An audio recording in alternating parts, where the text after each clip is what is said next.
नमस्कार बच्चों। आज हम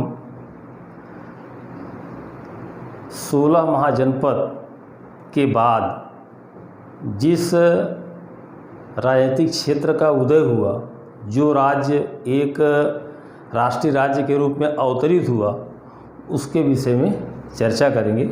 तो आइए देखते हैं कि जो 16 महाजनपद थे, उन 16 महाजनपदों में से भारत के पूर्वी क्षेत्र में मगध एक राष्ट्रीय राज्य के रूप में स्थापित हुआ। फिर इसी राज्य ने आगे चल कर के संपूर्ण उत्तर भारत के क्षेत्र पर अपना राजनीतिक अधिकार स्थापित किया और उत्तर भारत के साथ साथ दक्षिण के क्षेत्र में भी इसने अपना राज्य विस्तार किया। तो आइए उन परिस्थितियों का आकलन करते हैं कि किन परिस्थितियों में मगध साम्राज्य का राजनीतिक उत्कर्ष होता है और धीरे धीरे जो छोटे छोटे महाजनपद थे उनका राजनीतिक अस्तित्व समाप्त होता है। तो उसके पीछे की वो परिस्थितियाँ कौन सी थी, इस पर हम लोग चर्चा कर लेते हैं। तो देखिए, अगर 6ठी शताब्दी ईसा पूर्व और उसके आसपास के समय को अगर देखा जाए तो अब तक लगभग संपूर्ण गंगा घाटी क्षेत्र में लोहे का उपयोग व्यापक पैमाने पर शुरू हुआ। जब लोहे का उपयोग व्यापक पैमाने पर शुरू हुआ, किस क्षेत्र में भी इसका उपयोग किया जाने लगा, तो एक आर्थिक क्रांति ने जन्म लिया। उस आर्थिक क्रांति का परिणाम हुआ कि जो राज्य लोहे का उपयोग ज़्यादा मात्रा में करने लगे, उनकी उत्तरोत्तर आर्थिक प्रगति होना शुरू हुई। चूँकि जो 16 महाजनपद थे, उन 16 महाजनपदों में मगध और उसके आसपास के क्षेत्रों में ही लोहे की खानें मिली। जब लोहे की खानें वहाँ पर मिली तो वहाँ के शासक वर्ग के लोगों ने लोहे के कृषि उपकरण बनाए और लोहे के अस्त्र शस्त्र भी बनाए और लोहे से अस्त्र बना करके उन्होंने अपने सैनिकों को सुसज्जित किया और एक मजबूत सेना का गठन कर लिया। जब उनके पास मजबूत सेना संगठित हो गई, तब वे अपने आर्थिक और सैन्य शक्ति के बल पर वे अपना राज्य विस्तार करना शुरू हुए। परिणाम में हुआ कि धीरे धीरे जो छोटे छोटे राज्य थे, वे एक के बाद एक मगध राज्य में मतलब जो है उनका विलय होता चला गया और इस प्रकार से उत्तर भारत में एक मजबूत संगठित राज्य स्थापित हुआ, जिसे मगध का नाम दिया गया। अगर देखा जाए तो भारत का जो सांस्कृतिक इतिहास है, इसका उदय तो बहुत प्राचीन काल से हुआ है। इसका उल्लेख जो है वेदों में, पुराणों में या अन्य जो हमारे साहित्यिक ग्रंथ हैं उनमें मिलता है। लेकिन भारत के राजनीतिक इतिहास की अगर बात किया जाए तो उसकी शुरुआत मगध से मानी जाती है और वह मगध में भी 6ठी शताब्दी ईसा पूर्व के बाद 6ठी शताब्दी ईसा पूर्व के बाद ही जो है भारत के राजनीतिक इतिहास की शुरुआत मानी जाती है। तो इसके संदर्भ में कभी कभी क्वेश्चन आता है कि भारत के राजनीतिक इतिहास की शुरुआत कब से हुई या भारत का सांस्कृतिक इतिहास कितना पुराना है, इस पर जो क्वेश्चन बनते हैं। तो चूँकि देखिए, आपके क्वेश्चन का जो नेचर है वो कॉन्सेप्चुअल है, तो इसको आपको विशेष ध्यान देना पड़ेगा कि जो क्वेश्चन फ्रेम हो रहा है उसकी थीम क्या है। जब तक आप उसको नहीं समझ पाएंगे, चूँकि जो ऑप्शंस दिए होंगे वो ऑप्शन लगभग एक दूसरे से मैच करते रहते हैं, तो वहाँ पे कन्फ्यूजन की स्थिति होती है। एक दूसरी बात हम आपसे आज शेयर करना चाहते हैं, क्योंकि देखिए जीएस का जो पार्ट है, जीएस के पार्ट में जो आपका history, geography, economy, polity, current affairs के जो पार्ट्स हैं, इतना बड़ा सेगमेंट है। इस पूरे सेगमेंट को प्रिपेयर करने के लिए आपके पास समय का काफ़ी अभाव रहता है और आपको लगता है कि जब तक हम इसका विस्तृत अध्ययन नहीं करेंगे तब तक हमारे क्वेश्चन अटेम्प्ट नहीं हो पाएंगे। तो मैं आपको बताना चाहता हूं कि इसकी ज़रूरत नहीं है, आपको बहुत डिटेल में जाने की ज़रूरत नहीं है। बस आपकी अंडरस्टैंडिंग विकसित होनी चाहिए। जो आप पढ़ रहे हैं उनकी समझ आपके भीतर आनी चाहिए कि कह क्या रहा है।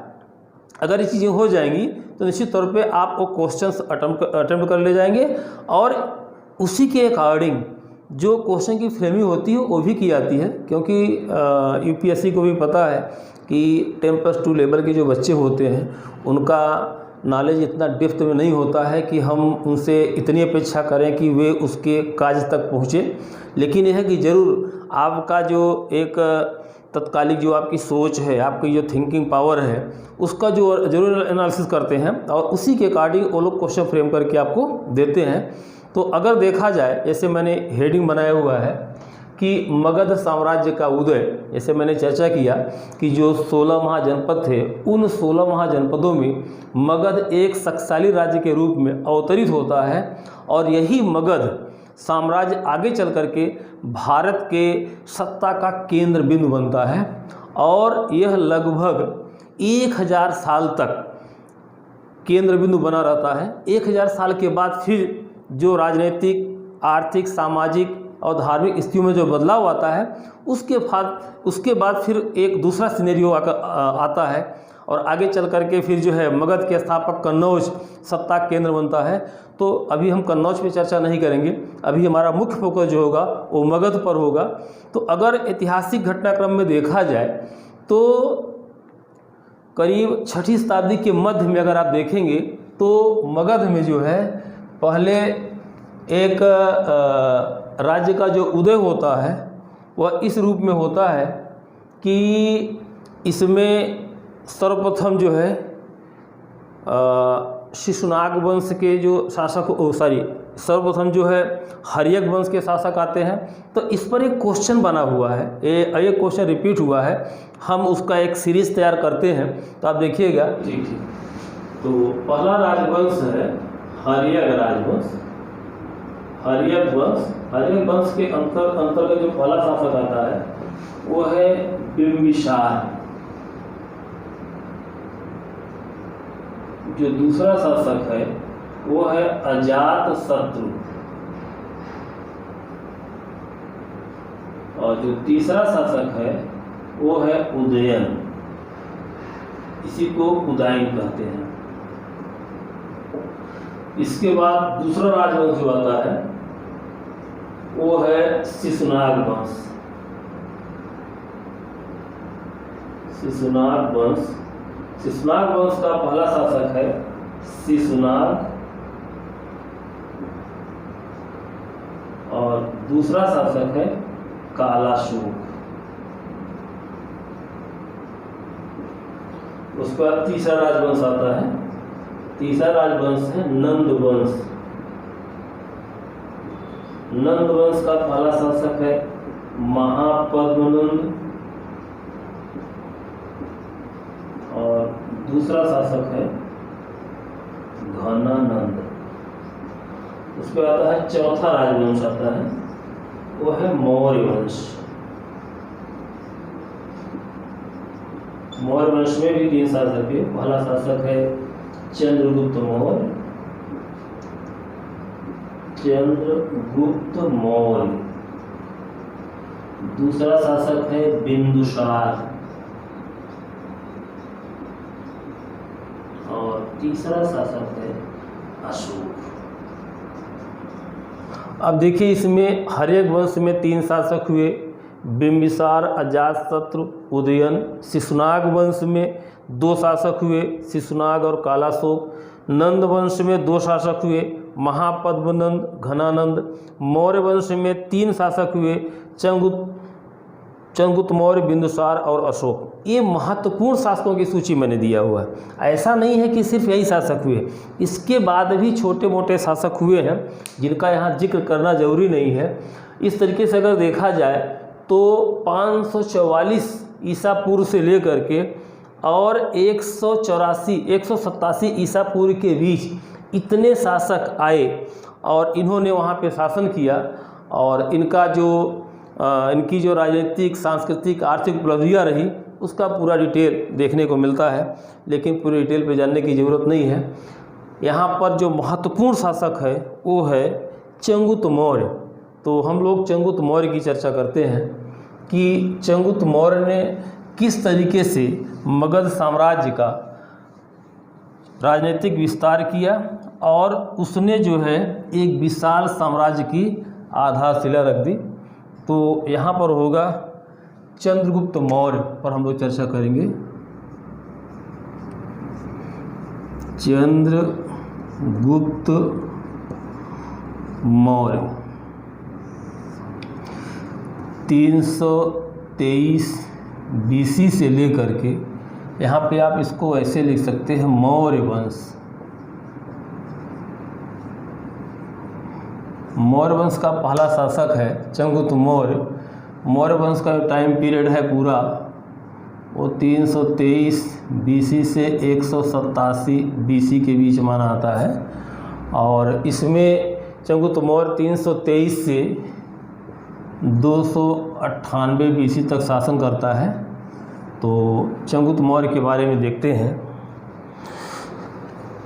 इतिहासकारों के अनुसार चंद्रगुप्त मौर्य भारत का पहला महानतम शासक था जिसने एक विशाल साम्राज्य का गठन किया। जितने बड़े भूभाग पर चंद्रगुप्त मौर्य ने शासन किया, उसके पहले और उसके बाद किसी भी भारतीय शासक ने इतने बड़े भूभाग पर शासन नहीं किया। एक क्वेश्चन पूछा जाता है कि निम्न शासकों में से कौन सा शासक था जिसका क्षेत्रीय विस्तार सबसे अधिक था। तो इसमें प्राचीन काल, मध्यकाल और आधुनिक काल के शासकों के बारे में शासकों का नाम ऑप्शन में दिया रहता है। आपको ये ध्यान देना पड़ेगा कि प्राचीन काल से लेकर आधुनिक काल तक के अगर जो है भारतीय शासकों का अगर नाम आ जाएगा तो उसमें सबसे बड़े विशाल भूभाग पर चंद्रगुप्त मौर्य ने शासन किया था। ये आपका ऑप्शन सही होगा। दूसरा, अब चंद्रगुप्त मौर्य के बारे में ये बड़ा विवाद की स्थिति है कि चंद्रगुप्त मौर्य कौन था, वह किस राजवंश से संबंधित था, उसके माता पिता कौन थे। ये मतलब जो है जो विषय हैं वो आज तक अभी निश्चित नहीं हो पाए हैं। इतिहासकार जो अपने अपने व्यूज दिए हैं, कुछ इतिहासकार कहते हैं कि चंद्रगुप्त मौर्य जो था वो मौर्य राजवंश से संबंधित था। कुछ लोग कहते हैं चंद्रगुप्त मौर्य शूद्र वंश से संबंधित था। कुछ लोग कहते हैं क्षत्रिय था। कुछ लोग कहते हैं वैश्य था। कुछ लोग कहते हैं ब्राह्मण था। जो भी रहा हो, जो तमाम साहित्यिक और जो है लौकिक शास्त्रों में जिनका जो विवरण मिलता है, जो जिक्र मिलता है, वो अलग अलग है। यहाँ पे हमको जाना भी नहीं है, यहाँ से इस पर क्वेश्चन भी नहीं आते हैं। बस आपको चंद्रगुप्त मौर्य की उपलब्धियाँ देखना है कि चंद्रगुप्त मौर्य की वो कौन सी उपलब्धियाँ थी जिसके कारण उसे एक महानतम शासक का दर्जा दिया गया। ये महत्वपूर्ण पॉइंट है। इस संदर्भ में हमें कह सकते हैं कि चंद्रगुप्त मौर्य अपने समय का महानतम शासक इसलिए माना जाता है क्योंकि उसने पहली बार भारत में एक अखंड राज्य की स्थापना की, एक एकीकृत राज्य की स्थापना की। इसके पहले अगर देखा जाए तो भारत छोटे छोटे राज्यों में बटा हुआ था। जो भी शासक वर्ग होते थे, जो राजा होते थे, उनका अपना छोटा छोटा राज्य था। उन्हीं छोटे राज्यों पे लोग शासन करते थे। लेकिन इसके समय में जब इसका दौर आया, इसका समय आया, तो इसने जो है अपने राज्य का विस्तार किया और अपने राज्य का विस्तार चारों दिशाओं में किया। अगर इसके राज्य विस्तार की बात किया जाए तो इसके राज्य की सीमाएं हिमालय से लेकर दक्षिण में कर्नाटका तक फैली हुई थी और इधर पूर्व बंगाल की खाड़ी से लेकर के पश्चिम में सौराष्ट्र और पश्चिमोत्तर सीमा क्षेत्र में ईरान की सीमा तक फैली हुई थी। इतना बड़ा भूभाग था। इतने बड़े भूभाग पर इसने लंबे समय तक शासन किया। तो इसकी जो उपलब्धियां हैं, इसकी जो महानता है, इसकी महानता के पीछे कारण है कि पहली बार भारत में किसी शासक ने इतने बड़े भूभाग पर एक छत्र शासन किया। इसके पहले ऐसा कोई शासक नहीं था जो इतने बड़े भूभाग पे शासन कर पाया हो। ऐसा नहीं था शासक नहीं थे, शासक से एक से बढ़कर एक थे। बट इसने जो राजनीतिक उपलब्धियां हासिल की, इतनी बड़ी राजनीतिक उपलब्धि इसके पहले किसी भी शासक ने नहीं प्राप्त कर पाई। इसीलिए इसे भारत के महानतम शासक के दर्जा महानतम शासक का दर्जा दिया गया। ये भारतीय ही नहीं बल्कि जो उस समय के यूनानी इतिहासकार थे, जो उसके समय में भारत में आए, उन्होंने इसका जो है बड़ा विस्तृत विवरण किया हुआ है। चंद्रगुप्त मौर्य के समय में भारत का यूनान के साथ घनिष्ठ व्यापारिक और सांस्कृतिक संबंध हुआ। यूनान के बड़े बड़े राजदूत भारत में आए। उसमें मेगस्थनीज का नाम सर्वप्रमुख है। मेगस्थनीज इसके दरबार में रहता था, तो उसने यहाँ पर रहते हुए इंडिका नामक ग्रंथ की रचना की उस ग्रंथ में उसने जो भारत की राजनीतिक उपलब्धि, भारत की आर्थिक उपलब्धि, भारत की सांस्कृतिक उपलब्धि का जो जिक्र किया है, उससे पता चलता है कि वास्तव में ये चंद्रगुप्त मौर्य था एक महानतम शासक था। चंद्रगुप्त मौर्य के बारे में कहा जाता है कि चंद्रगुप्त मौर्य को चंद्रगुप्त मौर्य बनाने में उसके गुरु चाणक्य की एक महत्वपूर्ण भूमिका थी, क्योंकि अगर चाणक्य न होता तो शायद चंद्रगुप्त मौर्य को इतनी बड़ी उपलब्धि न मिलती। तो आइए देखते हैं कि चंद्रगुप्त मौर्य और चाणक्य के जो संबंध थे वो किस प्रकार से थे, इसको कैसे देखा जा सकता है। तो इसमें देखें, इसे हम लोगों ने चर्चा किया कि चंद्रगुप्त मौर्य 323 ईसा पूर्व में अपने गुरु चाणक्य की सहायता से, चाणक्य जिन्हें विष्णुगुप्त भी कहाता है, विष्णुगुप्त भी कहाता है, जो तक्षशिला विश्वविद्यालय में आचार्य थे, उन्होंने चंद्रगुप्त मौर्य को एक राजा के रूप में स्थापित किया, उन्हें प्रशिक्षित किया और उसके बाद उन्होंने उन्हें मगध का शासक बनाया। इसके बारे में कहानी ऐसी प्रचलित है कि जो चंद्रगुप्त मौर्य था, जो महापद्मनंद मगध का शासक था, उसके दरबार में वो पुरोहित के पद पर आसीन था। लेकिन जो महापद्मनंद था उसने चाणक्य को अपमानित किया था, वह दुष्ट शासक था, तो उसने चाणक्य को भरे दरबार में अपमानित किया। तो कहा जाता है कि वहीं पर चाणक्य ने जो एक संकल्प लिया कि वे मगध से उसकी सत्ता को उखाड़ फेंकेंगे। वे जब मगध का दरबार छोड़ करके जब तक्षशिला की तरफ जा रहे थे तो रास्ते में एक चरवाहे के रूप में चंद्रगुप्त मौर्य की इनसे मुलाकात हुई। उसकी प्रतिभा को देख करके वे चंद्रगुप्त मौर्य को तक्षशिला ले गए, वहाँ पे उन्हें प्रशिक्षित किया। जब वह शिक्षित हो गया, एक योद्धा के रूप में तैयार हो गया, तो फिर चाणक्य ने ही एक विशाल सेना का गठन कराया। फिर उसी सेना की सहायता से मगध पर आक्रमण कराया और महापद्मनंद जो मगध का शासक था उसको जो युद्ध में पराजित कराया और चंद्रगुप्त मौर्य को मगध का शासक बनाया। ऐसी कुछ किंवदंतियाँ हैं जैसा कि कहा जाता है। तो कुल मिलाकर के कहा जाता है कि चंद्रगुप्त मौर्य को चंद्रगुप्त मौर्य बनाने में चाणक्य की महत्वपूर्ण भूमिका थी। चाणक्य जब मगध का शासक बन गया, 323 ईसा पूर्व जब मगध का शासक बना, तो उसने एक विशाल सेना बनाई। इतिहासकार प्लूटार्क हैं, प्लूटार्क के अनुसार, इतिहासकार प्लूटार्क के अनुसार चंद्रगुप्त मौर्य ने 6 लाख सेना लेकर पूरे भारत को रौंद डाला। और इस बात का समर्थन इतिहासकार जस्टिन भी करते हैं। जस्टिन, ये दोनों यूनानी इतिहासकार हैं। जस्टिन भी कहता है कि चंद्रगुप्त मौर्य ने एक विशाल सेना लेकर पूरे भारत को रौंद डाला। इसका मतलब कि पूरे भारत पर उसने जो है सैन्य अभियान किया और सभी राज्यों को पराजित करके उन्हें मगध साम्राज्य में मिला लिया।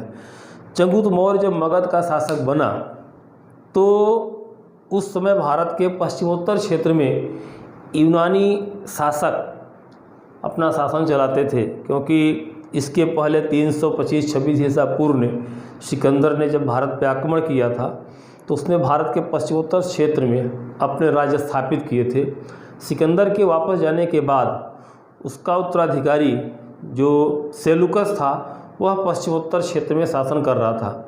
उसी के समानांतर भारत के मगध क्षेत्र में जब चंद्रगुप्त मौर्य की एक शासक के रूप में वह स्थापित हुआ तो इसने जब अपना राज्य विस्तार किया तो यूनानियों को लगा कि चंद्रगुप्त मौर्य पश्चिमोत्तर सीमा क्षेत्र पर भी अपने राज्य का विस्तार कर सकता है या इस क्षेत्र पर सैन्य अभियान कर सकता है। इसलिए इस भय से बचने के लिए सेलुकस ने 305 बीसी में, सेलुकस जो यूनानी शासक था, इसने 305 बीसी में भारत पर आक्रमण कर दिया। लेकिन चंद्रगुप्त मौर्य ने सेल्यूकस की सेना को पराजित कर दिया और इस पराजय के बाद सेल्यूकस और चंगुत मौर्य के बीच संधि हो गई और इस संधि के बाद यूनानियों और भारत के बीच वैवाहिक संबंध स्थापित हुए। सेल्यूकस की पुत्री थी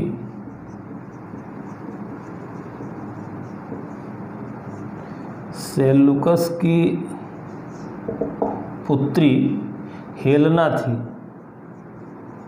जिसका विवाह चंगुत मौर्य के साथ हुआ और इस विवाह के बाद सेल्यूकस ने चंगुत मौर्य को 4 प्रांत दहेज में दिए थे। दहेज में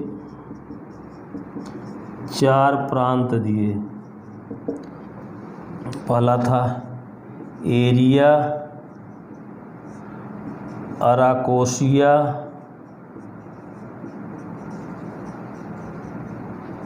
तीसरा था जेड्रोसिया और चौथा था परोपनिषदी।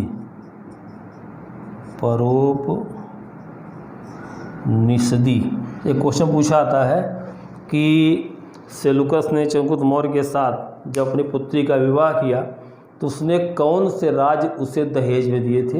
ये 4 राज्यों का नाम आता है एरिया, अराकोसिया, जेड्रोसिया और परोपनिषदी।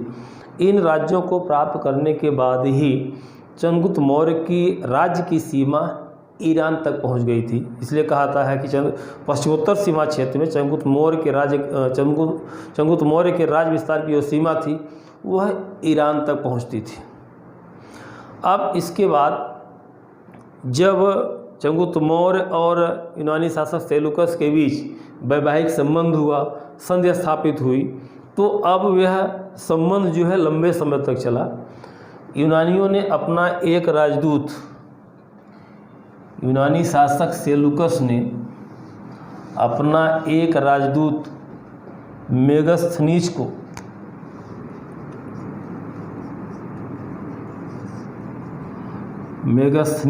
जो यूनानी राजदूत था, इसको मौर्य दरबार में भेजा।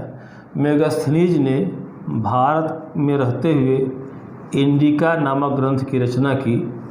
यह ग्रंथ एक राजनीतिक ग्रंथ है और इस ग्रंथ से भारत के समकालीन राजनीतिक इतिहास का विस्तृत विवरण मिलता है। हालांकि यह पुस्तक अब मूल रूप में उपलब्ध नहीं है, इसके कुछ ही अंश मिले हुए हैं, लेकिन जो अंश मिले हुए हैं उनका अध्ययन करने के बाद पता चलता है कि वास्तव में जिन विषयों की चर्चा इस ग्रंथ में की गई है, जिस शासक की चर्चा इस विषय में की गई है, वह वास्तव में एक महान शासक जरूर रहा होगा। अब चंगुत मौर्य की अगर बात किया जाए तो चंगुत मौर्य एक महानतम शासक के साथ साथ एक महान प्रशासक भी था।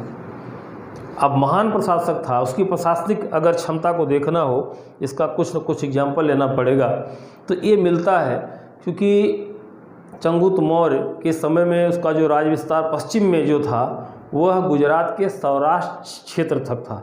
जो सौराष्ट्र था वो सूखाग्रस्त क्षेत्र था। अब उस सूखाग्रस्त क्षेत्र में पानी पहुंचाने के लिए इसने जो है एक सुदर्शन झील का निर्माण कराया। तो चंगुत मौर्य के समय सौराष्ट्र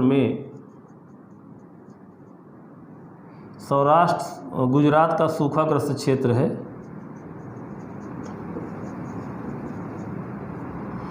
सूखाग्रस्त क्षेत्र है, यहाँ पर इसने सुदर्शन झील का निर्माण कराया। सुदर्शन झील का निर्माण कराया और इसमें से उसने नहरें निकलवाई और सूखाग्रस्त क्षेत्रों में पानी पहुंचाने की व्यवस्था की। तो यह उसकी प्रशासनिक क्षमता को दर्शाता है कि चंगुत मौर्य सिर्फ एक शासक ही नहीं, एक महान प्रशासक भी था और प्रजा के कल्याण के लिए इसने इतना महानतम कार्य किया कि जो सूखाग्रस्त क्षेत्र है उन क्षेत्रों में उसने पानी की व्यवस्था भी कराई। क्योंकि ये सुदर्शन झील जो है ये बहुत महत्वपूर्ण है। सुदर्शन झील का जो एग्जिस्टेंस है वह गुप्त काल तक चलता रहता है। गुप्त काल में भी इसका जिक्र मिलेगा। तो एक क्वेश्चन भी आता है कि सुदर्शन झील का निर्माण किसने कराया था। और चूँकि सुदर्शन झील का जो निर्माण हुआ किसके समय हुआ, चंद्रगुप्त मौर्य के समय हुआ। और जो निर्माण कराने वाला था वो था पुष्यगुप्त वैश्य, ये आपको ध्यान देना पड़ेगा। पुष्यगुप्त वैश्य ये उस समय सौराष्ट्र का जो है निश्चित तौर पर प्रांतीय शासक रहा होगा। इसी की देख रेख में सुदर्शन झील का निर्माण कराया गया। तो ये क्वेश्चन आता है मैच द फॉलोइंग करके कि ये जो है पुष्यगुप्त वैश्य, फिर अशोक के समय, उसके बाद जो गुप्तों के समय, आगे इसको हम बताते रहेंगे। तो इस पर एक क्वेश्चन बनता है, तो इस पर आपको ध्यान देना पड़ेगा। तो पुष्यगुप्त वैश्य का जो जिक्र है वो इसमें इस रूप में है कि वह उस समय मतलब वहाँ का प्रांतपति था, इसी की देख रेख में इस झील का निर्माण कराया गया था। और चंद्रगुप्त मौर्य, देखिए चंद्रगुप्त मौर्य के विषय में बहुत सारे जो ऐतिहासिक जो रिसोर्स हैं वो अब उपलब्ध नहीं रह गए हैं, लेकिन जितने भी साक्ष्य मिले हुए हैं, जो रिसोर्सेज हमें मिले हुए हैं, उन रिसोर्सों के आधार पे हम कह सकते हैं कि चंद्रगुप्त मौर्य वास्तव में जो है एक महानतम शासक था। क्योंकि चंद्रगुप्त मौर्य के समय जो यूनानी इतिहासकार आए, उन लोगों ने जो अपना विवरण दिया, उनके द्वारा दिया गया जो विवरण है वो मूल रूप में आज उपलब्ध नहीं है। तो उसके संदर्भ में कोई बहुत सारे साक्ष्य नहीं मिल पाते हैं। उसके समय अभी भी जो इतिहास लेखन की प्रक्रिया या जो है अभिलेख को प्रसारित करने की जो प्रक्रिया थी, अभी उतना प्रचलित नहीं हो पाई थी, इसलिए उसके बारे में महत्वपूर्ण जानकारी मिल नहीं पाती है। जो जानकारी मिलती है वह अर्थशास्त्र से मिलती है। चंद्रगुप्त मौर्य के समय चाणक्य जो उनका गुरु था, चाणक्य ने एक ग्रंथ लिखा अर्थशास्त्र। जो अर्थशास्त्र है यह एक राजनैतिक ग्रंथ है जिसमें राजनीतिक सिद्धांतों का विस्तृत विवरण मिलता है। तो इस अर्थशास्त्र में जो कुछ मिलता है उससे पता चलता है कि वास्तव में जो चंद्रगुप्त मौर्य था वह एक महानतम शासक था। इसके साथ साथ कुछ जो ऐतिहासिक साक्ष्य हैं, कुछ अहनानूर और मुरनानूर जो है दक्षिण भारत के कुछ अभिलेख हैं उसमें मिला हुआ है। दक्षिण भारत से कुछ साक्ष्य मिले हुए हैं, उसमें है अहनानूर और जो है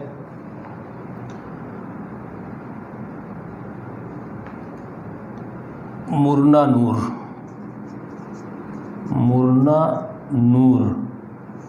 ये तमिल ग्रंथ हैं। इन तमिल ग्रंथों से अहनानूर और मुरनानूर ये दो तमिल ग्रंथ हैं। इन दो तमिल ग्रंथों से भी चंद्रगुप्त मौर्य के विषय में कुछ जानकारी मिलती है। और इसके अलावा समकालीन जो शासक रहे हैं, ख़ासतौर से यूनानियों के, वहाँ से कुछ उपलब्धियाँ मिलती है। तो इस तरीके से देखा जाए तो चंद्रगुप्त मौर्य के विषय में बस इतनी ही जानकारी मिल पाती है। और इसी के आधार पे उससे यह दिखाने का प्रयास किया गया कि चंद्रगुप्त मौर्य जो था वह अपने समय का एक महानतम शासक था। चंद्रगुप्त मौर्य अपने जीवन के अंतिम समय में अगर उसके देखा जाए तो चंद्रगुप्त मौर्य अपने जीवन के अंतिम समय में अपने जैन गुरु भद्रबाहु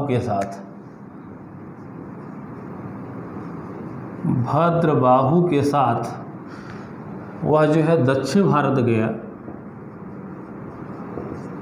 कर्नाटक के आसपास पड़ता है, दक्षिण भारत कर्नाटक गया और उसने वहाँ पर संश्लेषणा द्वारा, मैंने आपको संश्लेषणा बताया था, संश्लेषणा क्या होता है, उसने प्राण त्याग दिया। संश्लेषणा जो है एक जैन व्रत है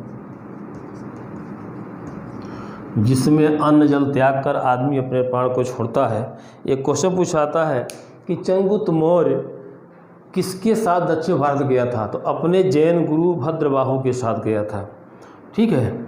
और उसने संश्लेषणा, चूँकि यह जैन धर्म का अनुयायी था और इसके राज्य में जब सूखा पड़ने लगा तो इसने अपने पुत्र के पक्ष में अपना जो है सिंहासन त्यागा और त्याग करके जो है वह दक्षिण भारत की तरफ चला गया। वहाँ जाकर के उसने जो है कठोर अपना जो है संलेषणा व्रत किया, उसके वजह से अपना प्राण त्याग दिया। तो ये हो गया चंद्रगुप्त मौर्य के बारे में। अब आगे बिंदुसार और अशोक के बारे में हम अगले वीडियो में चर्चा करेंगे। धन्यवाद।